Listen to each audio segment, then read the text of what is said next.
If you flip off both trim switches on a 737 MAX, you lose all electric trim, instantly. Airbus, it keeps a secret backup, even after disconnection. On the 737 MAX, the stabilizer is moved electrically through two main trim switches on the yoke. If a pilot suspects a runaway trim event, they're trained to disengage both electric trim cutout switches on the center pedestal.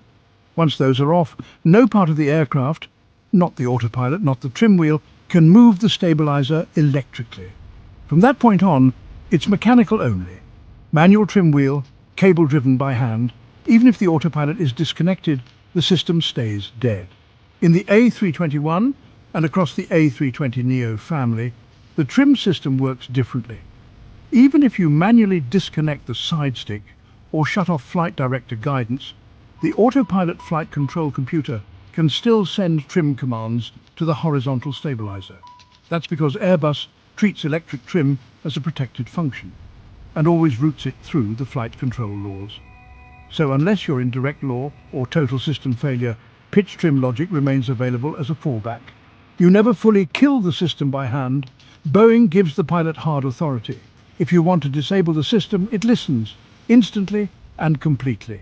That was part of the 737 design from the beginning, and it stayed that way through the MAX, especially after scrutiny over MCS and runaway stabilizer events. Airbus, on the other hand, builds in layers. It assumes trim logic should never fail without a backup. So even when the pilot disconnects guidance, the computers still manage pitch trim, just in case.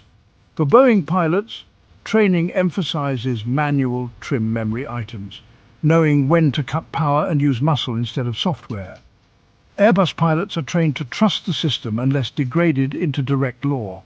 In an emergency, the difference matters. One philosophy gives you raw, tactile control.